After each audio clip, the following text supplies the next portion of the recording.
स्वागत है आप सबका मेरे YouTube चैनल जिसका नाम है श्री जी। आज का जो हमारा टॉपिक है वो है विसर्प रोग एरिप्सिपेलस। कुष्ठ व क्लास के रोग तरह विसर्प को भी एक त्वचा का रोग है।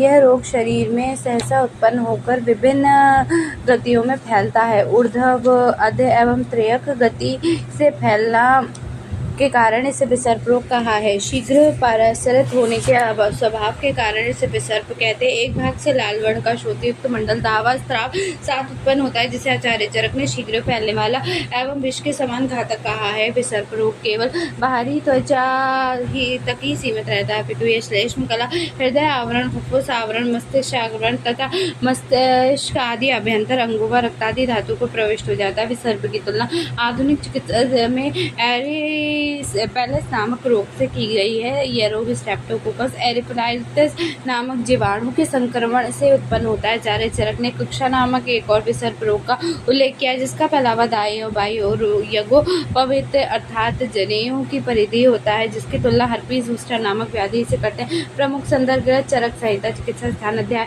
21, सुश्रुत संहिता अध्याय निदान स्थान अध्याय 10, सुश्रुत संहिता चिकित्सा स्थान अध्याय 17, अष्टांग हृदय निदान स्थान अध्याय 13, अष्टांग हृदय चिकित्सा स्थान अध्याय 18, अष्टांग संज्ञा निदान स्थान अध्याय 13, मानव निदान अध्याय 52, योग रत्नाकर विसर्प निदान एवं विसर्प चिकित्सा निरुक्ति व्युत्पत्ति भी उपसर्ग सप्र धातु में घंज प्रत्यय लगाने से विसर्प शब्द बनता है। सभी जगह शीघ्र प्रसरित होने से सब विसर्प कहते हैं। परिभाषा अनेक प्रकार के ऊर्ध्व अध और त्र्यक गति उससे शरीर के सभी प्रदेशों में गमन करता है, इसीलिए इसे विसर्प कहा जाता है। पर्याय विसर्प परिसर्प निदान है। निज हेतु आगंतुक, निज हेतु लवण अम्ल कटु व उष्ण पदार्थों का अति सेवन, दधि सुरा सौवीरक बिदारी मदिरा आदि सेवन, राग शांडवती सेवन, हरित शाक व विदाही अन्न का अति सेवन, कचूर का छेना, मंदक का अति सेवन, तिल उड़द कुल्थी पिष्टक, ग्राम्य मांस, अनुपमास, औदक मांस, लहसुन का अति सेवन, प्रतिम्न सामने एवं विरुद्ध आहार का निरंतर अति सेवन, अति भोजन, दिवा शयन, अजीर्ण, अध्यशन करना, क्षत्रिय भवन का वेग धारण, आगंतुक निदान, चाकू आदि शस्त्रों से कट जाने पर बदरस्ती आदि, उच्च स्थान से गिरना, आतप का अति सेवन, अधिक श्रम, शारीरिक श्रम, विषैले वायु का संपर्क होना, अग्नि से जल जाने पर विसर्प के सप्तदुष्य, रस रसिका त्वचा एवं मांस से 4 दुष्यवा, वात पित्त कफ से 3, मल दोष से 7 मिलकर विसर्प रोग को उत्पन्न करते हैं। विसर्प के भेद दोष भेद से आचार्य चरक ने 7 बताए। वात पित्त कफ इम्पोर्टेंट है ये। सनिपातज वातज कफ, वातज पित्तज और पित्त कफ। वात पित्त जो है अग्नि विसर्प है, वात कफ ग्रंथि विसर्प है और पित्त कफ कदर्म विसर्प है। आचार्य सुश्रुत के अनुसार 5 भेद वात पित्त कफ सनिपातज और शतज।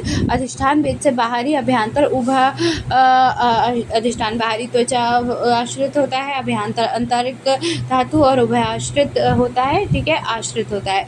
यह उपरोक्त कठिन व दुष्चिकित्सनीय होते हैं। संप्राप्ति है पूर्ण वर्णित निदानों के सेवन से कुपित हुए वात पित्त व कफ मिलकर रक्त लसिका त्वचा एवं मांस को दूषित कर सर्वांग विसर्प, अस्थिर आत्मलिंग युक्त विसर्प अनुशय शोफ को उत्पन्न करते। शरीर को भीतरी धातु में दूषित दोष भीतरी मार्गों से आश्रित होता है। यह कुपित होकर अभ्यंतर विसर्प रोग उत्पन्न करता है। जब दोष बाहरी मार्ग में आश्रित होकर बाहरी धातुओं को दूषित करते हैं तो बाहरी विसर्प को उल्लेख जब कुपित दोष बाहरी व भीतरी धातु के आश्रित होने होकर दोनों दोष दूसरों को दूषित करते हैं तो अभ्यास विसर्प उत्पन्न करते हैं। संप्राप्ति चक्र की मैं बात करूँ तो निदान सेवन है। वात पित्त निदान सेवन किया, वात पित्त कफ प्रकोपित हुआ, उसके बाद त्वचा मांस रक्त लसिका का आश्रय हुआ, बाहर अगर हुआ है तो त्वचा में स्थान संश्रय हो, बाहरी विसर्प हुआ, उसका उभय आश्रित है तो उभय धातु स्थान संश्रय, अंत आश्रित मार्ग है तो अंत में धातु संश्रय। फिर क्या होगा, उभय आश्रित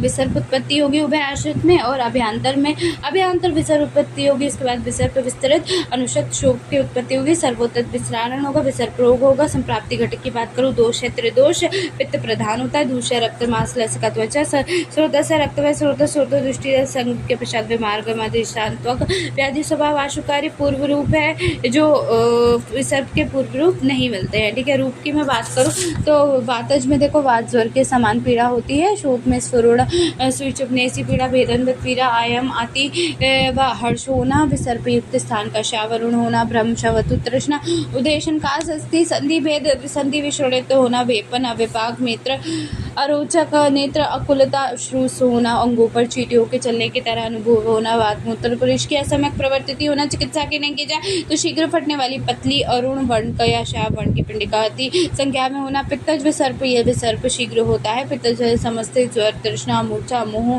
छद्री, अरोचक, अंग भेद, तेज वेद, अंतर्दाह, प्रलाप, शिरशूल, चक्षु, अकुलता, निद्रा, भ्रमाशयता, तीव्र दाहपाक, स्फोट उत्पन्न होता है, नेत्र, मूत्र व मल का वर्ण हरा या हल्दी के समान होता है, हरित या हल्दी समान प्रत्येक वस्तु में देखना, विसर्प स्थान का वर्ण ताम, हरित, हरिद्रा, नीला, कृष्ण, रक्तमणिका होता है, पिंडिका शीघ्र होती, कफज विसर्प धीरे धीरे फैला रहता है, देर से पकता है। नेक्स्ट वन है स्निग्ध श्वेत वर्ण, अल्प शोफ युक्त, तीव्र कंडू युक्त, तीव्र पिंडिका उत्पन्न होती है, कफज ज्वर के लक्षण होते हैं, शीत ज्वर, गुरुता, निद्रा ज्वर, तंद्रा, अरुचि, मधुस्याता, अस्यता, निष्ठिलता, छद्री, आलस्य, स्मृता, अग्निवाद होता है, त्वचा मोटी हो जाती है, अनेक पिंडिका उत्पन्न होते हैं, नख, मूत्र, नेत्र शिवित्र के होते हैं, वात पित्त विसर्प के लक्षण, वात पित्त लक्षण वाला ज्वर, छद्री, मूर्छा, सात, तृष्णा, भ्रम, स्थिशूल, अग्निमान, तमक, श्वास, अरोचक उत्पन्न होता है, संपूर्ण शरीर में जलते हुए अंगारों के जुलसे समान अनुभूति है, जिस जिस अवयव पर रोग फैला रहता है वह अनुभूत कोयले के समान काला, नीला या लाल हो जाता है, अवयव दंत के समान फोपलों के पड़ जाता है, बेहोशी, श्वास,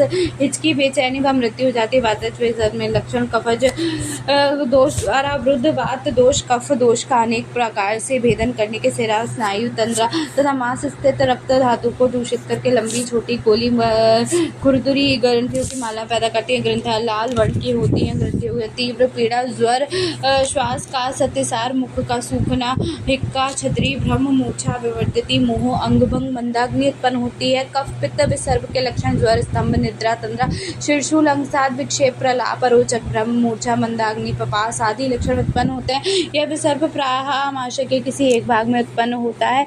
यह पीली, लाल व हल्की श्वेत वर्ण की पिंडिकाओं को उत्पन्न करता है। विसर्प द्वारा आक्रांत स्थान मीचक, काला, स्निग्ध, मलिन, शोधयुक्त, भारी, भीतर से पका हुआ अधिक ऊष्मा वाला, फटे जाने पर सड़ जाता है। उस स्थान का मांस सड़कर कीचड़ का दर्द जैसा होता है। छूने पर उस स्थान पर सिरा स्नायु समय दिखने में उस स्थान में मुर्दे जैसी गंध आती है। विकासशत क्षतज विसर्प बाहरी कारणों से यथा विषयस्त्र आदि आगंतुक कारणों द्वारा क्षत हो जाने के कारण कुपित, वात दोष, रक्त सहित पित्त को दूषित करके विसर्प की उत्पत्ति करता है। यह विसर्प कुल्ती के दोनों को सदृश फफोले से गिर जाता है। इसमें शोध, वेदना तथा दहायन फफोलों का वर्ण काला एवं लाल हो जाता है। सन्निपातज विसर्प के लक्षण, सन्निपातज से उत्पन्न विसर्प रोग में पृथक पृथक दोषों से उत्पन्न होने वाले विसर्प रोग के सभी लक्षण उत्पन्न होते हैं। सन्निपातज विसर्प के संपूर्ण अंगों में फैला रहता है। सभी धातुओं में इसकी गति होती है। शीघ्र ही रोगी को मारने वाला होता है। यह विसर्प अधिक उपद्रव करने वाला होता है। यह यदि अचिकित्सकीय होता है। नेक्स्ट संक्षेप निदान। कुष्ठ और विसर्प में फिर से डिफरेंस बताया गया है। तो त्रिदोषज रोग होता है एवं सभी कोष्ठ समान रूप से विकृत होते हैं। कुष्ठ में विसर्प त्रिदोषज हो गए, परंतु तरतम वेद से दोष कुपित होते हैं। कुष्ठ है विरुद्धारु, पापकर्म, देवगुरु का अपमान मुख्य होता है। शत व विषम प्रमुख होता है। विसर्प में कुष्ठ में दोष कर्म, कफ, पित्त, वात एवं कम क्रम त्वचा, रक्त, मांस एवं लसिका है। विसर्प दोष क्रम पित्त, वात, कफ एवं दूष्य क्रम रक्त, लसिका, त्वचा एवं मांस है। कुष्ठ है चिरस्थानीय, अनुशांतिक तथा जन्म अंतर में भी जाने की प्रवृत्ति होती है। विसर्प में स्थायी अनुवांशिक व्याधि है। कुष्ठ रोग कुष्ठ एवं स्थान पर प्रारंभ होकर अन्य स्थान पर धीरे धीरे फैलता है। विसर्प प्रायः शीघ्र ही सर्व शरीर में फैल जाता है। स्पर्श ज्ञान मिलता है, इस पर विसर्प में स्पर्श ज्ञान नहीं मिलता है। चिरकारी व्याधि है। कुष्ठ विसर्प शुकारी व्याधि है। विषकुष्ठ वेदना बाधा कम होता है। विसर्प वेदना दाह स्फुरण अधिक होता है। कुष्ठ रोग कष्ट साध्य और असाध्य होता है। विसर्प सुख साध्य और कष्ट साध्य होता है। कुष्ठ रोग सभी प्रकार के कुष्ठों की उत्पत्ति में त्रिदोष तथा चार दोषों का दूषित होकर न आवश्यक होता है। विसर्प में त्रिदोष तथा चार दोषों में से एक का हो जाना, तीन का दूषित होना आवश्यक होता है। साध्यता असाध्यता, वातज, पित्तज, कफज विसर्प साध्य है। अग्नि व कर्दम में यदि उत्पन्न न हुए हो तो सिर, स्नायु, मांस, क्लेद को व्याप्त न किए गए हो तो साध्य होता है। ग्रंथि विसर्प भी उपद्रव रहित होने पर साध्य होते हैं। सन्निपातज विसर्प चिकित्सा में अवरोध उपकर्म होने वाला असाध्य होता है। शतज विसर्प में असाध्य माना जाता है। पित्तज विसर्प में यदि रोगों का शरीर अंजन समान काला हो जाए तो असाध्य होता है। मर्म स्थानगत विसर्प कृत साध्य होता है। बहिर्गत विसर्प साध्य, अंतर्गत कृत साध्य एवं उभय आश्रित विसर्प साध्य होता है। उपद्रव है ज्वर, अतिसार, छद्री, त्वचा एवं मांस का फटना, क्लांति, अरुचि, अविपाक। चिकित्सा सूत्र विसर्प रोग की चिकित्सा में सर्वप्रथम लंगा व कुछ पदार्थों का सेवन करना चाहिए। नेक्स्ट है वातादि दोषों का विवेचन करके तदोष वमन विरेचन रक्तमोक्षण प्रलेप तिक्त रस अवैधाही पदार्थों का सेवन करना चाहिए। वायु के स्थान में यदि दोष कुपित हुए सर्प रोग उत्पन्न हो तो सर्वप्रथम वायु स्थान को रूक्ष औषधि द्वारा रूक्षण करना। यदि विसर्प रोग में रक्त का या पित्त का अनुबंध हो तो प्रारंभिक अवस्था में स्नेहन का प्रयोग करना चाहिए। वातज विसर्प विकल्प दोष युक्त पित्तज विसर्प में तिक्त दर्द का पान करना चाहिए। यदि पित्तज विसर्प में दोष अति मात्रा में वृद्धि हो जाए तो विरेचन का प्रयोग करना चाहिए। विरेचन विरेचक द्रव्य सिद्ध ग्रंथ से ही करना चाहिए। विसर्प के रोग में काम दोष अनुसार निम्न चिकित्सा अर्थ अपनाए लंघन है, वमन है, विरेचन के रक्त मोक्षण परिषेक प्रलेप, तिक्त रस सेवन है, चिकित्सा शोधन चिकित्सा है, वमन कर्म में पटोल निम्न पिपली मदन फल एवं इंद्र से वमन कर्म कराना। विरेचन त्रिफल आत्मग्रत एवं निशुद्ध चूर्ण मिलाकर विरेचन निरंतरमाण ग्रत से अम्ल के स्व ग्रत से रक्त मोक्षण शाखा गत विसर्प से शमन है। रस भस्म तत्व मात्रा है 125 से 250 अनुपान है। मधु रस माणिक चंद्रकला रस गंधक रसायन अमृता काल निरुद्ध रस वटी गुगलू 250 से 500 मिली अनुपान है। जल मधु केशरु आरोप वर्धनी वटी संशमन वटी नव कषाय गुगलू नेक्स्ट क्वाथ है।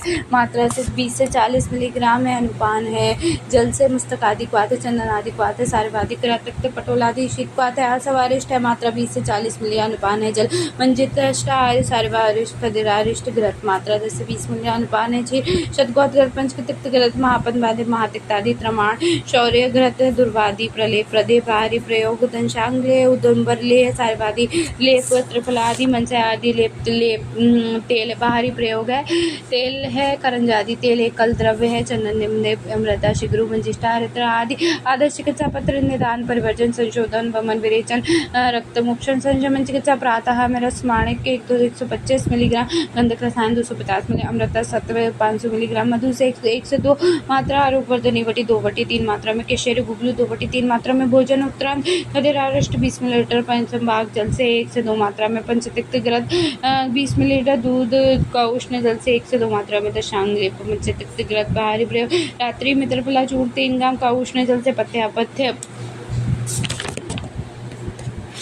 पत्य आहार है आपका। लघु रूक्ष अन्न सेवन मधु व मिर्च चीनी फल मिलित मंड दाड़िम आम्लक फालसा मनक्का खजूर पटोल रसशाली चावल सत्तू गोधूम मसूर मूंग चना आदि विहार है। लंघन उपवास अपत्य आहार अविदाही अन्न पान विरुद्ध अन्नपान लहसुन दही सुरा मंडे तिल उड़द कुल्थी लवण अम्ल कटु द्रव आदि। विहार की मैं बात करूँ तो दिवस क्रोध व्यायाम आतप seven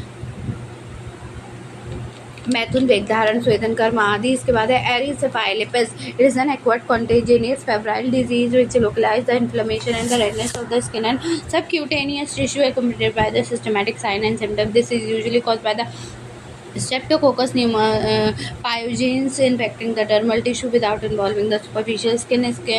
Sign and symptoms: lesion consists of an localized area of swelling and redness with a well-defined red spot at the lesion is warm and tender fever and chills, nausea and vomiting. Boule and development diagnosis: the presence of bacteria in the lesions can be demonstrated by making a smear for the person using the gram stain or culturing the organism on the artificial media. Management and principles: the proper bathing and the cleaning the area with the soap and water. Topical antibiotics: systematic antibiotics, cool compressive progresses and excellent with the treatment. Without treatment nephritis, abscesses and the septicemia may be developed. Next है शीत पित्त उदर्द व कोठ रोग। ठीक है, जो हम नेक्स्ट वीडियो में करेंगे। बाय।